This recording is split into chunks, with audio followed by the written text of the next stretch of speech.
Mr. Fucci, having entered a plea of guilty to the crime of first-degree murder, I adjudicate you guilty of the premeditated first-degree murder of Tristan. In the quiet suburbs of St. Johns County, Florida, a horrifying tragedy unfolded that shocked the nation. A 13-year-old girl named Tristyn Bailey was brutally murdered by a 14-year-old classmate named Aiden Fucci. The motive? As chilling as it gets. He said he just wanted to kill someone. This is not just a story of a senseless crime. It's a deep dive into the darkness that can lurk inside the mind of a child and the devastating ripple effects of a single violent act. Let's walk through the events leading up to the murder, the investigation that followed, the shocking courtroom revelations, and the questions that still haunt everyone touched by this case. This case left a scar on every parent's heart and redefined how we view violence among youth in America. It also reignited debate on whether juvenile offenders should face adult penalties for adult crimes. Chapter 1. Who was Tristyn Bailey? Tristyn Bailey was the kind of girl who lit up every room she walked into. Bright, bubbly, and full of energy, she was a beloved cheerleader at Patriot Oaks Academy in St. Johns, Florida. Her friends describe her as loyal, vibrant, and always ready to offer support. She had big dreams.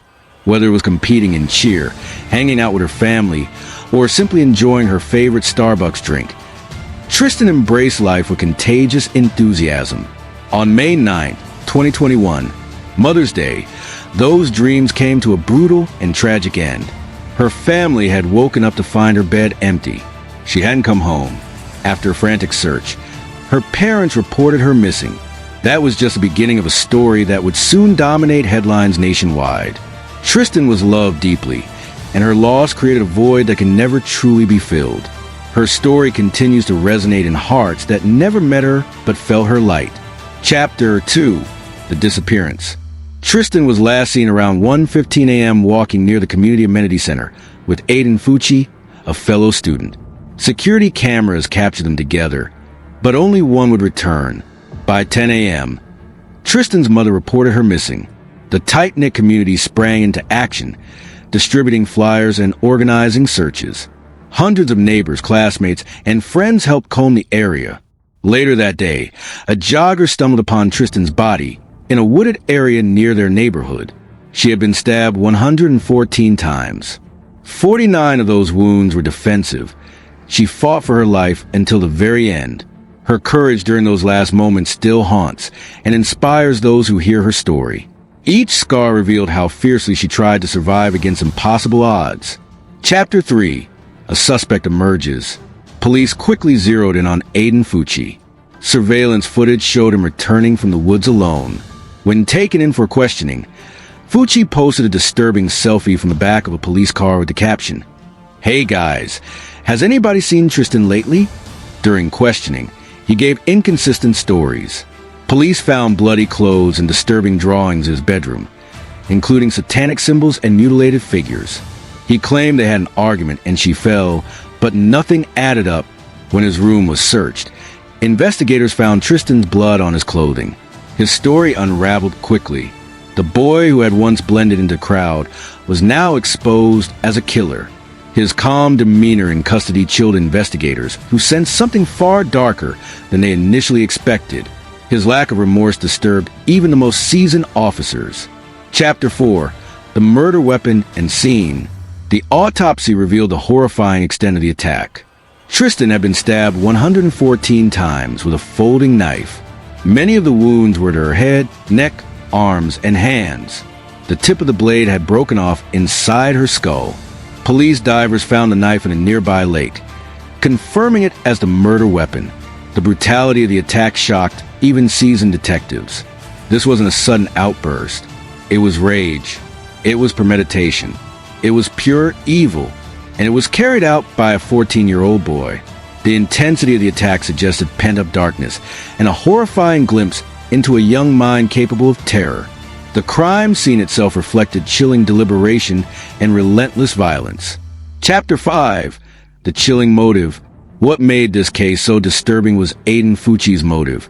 He simply wanted to know what it felt like to kill someone. Classmates later told police that Fucci had talked about wanting to kill someone for weeks.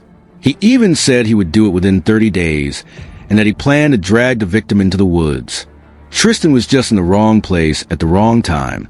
There was no hatred, no anger, no real trigger, just a desire to take a life. The fact that he carried it out so methodically adds another terrifying dimension to the motive. He turned a dark fantasy into an unthinkable reality without hesitation. Chapter 6. The Role of His Parents. Fucci's behavior shocked investigators, but so did the actions of his mother, Crystal Smith. After learning her son was a suspect, she washed the bloody jeans he had worn the night of the murder. Home security footage showed her scrubbing the pants in a sink while looking nervously out the window. Another family member tried to stop her, but she ignored the warnings. Police later arrested her for tampering with evidence. Her desperate attempt to protect her son only added another layer of tragedy to the case. Her choice not only obstructed justice, but worsened the grief of Tristyn's family immeasurably. Her decision showed how far some parents might go, even in the face of murder. Chapter 7. The Trial and Public Reaction. Given the severity of the crime, Fucci was charged with first-degree murder and tried as an adult. In court, he often appeared dazed and disconnected. In one bizarre moment, he claimed that demons were going to take his soul. His courtroom behavior raised questions about his mental state. Was he mentally ill? Was he faking? Experts debated, but the evidence against him was overwhelming. The public, especially on social media, was outraged. Hashtags like #JusticeForTristyn flooded platforms. Teenagers debated the case. Some even shockingly supported Fucci, while others condemned him as a monster. The trial sparked heated discussions about juvenile justice and accountability. News channels covered it relentlessly as citizens demanded answers. Chapter 8. The Final Verdict. Fucci eventually pleaded guilty to the murder of Tristan Bailey. His sentencing hearing revealed even more disturbing details, including testimonies from classmates who remembered his obsession with violence. Prosecutors argued for the maximum penalty, life in prison.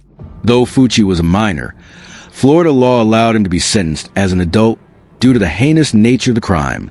In March 2023, he was sentenced to life in prison with a review after 25 years. The courtroom was filled with tears, pain, and finality. Justice was served.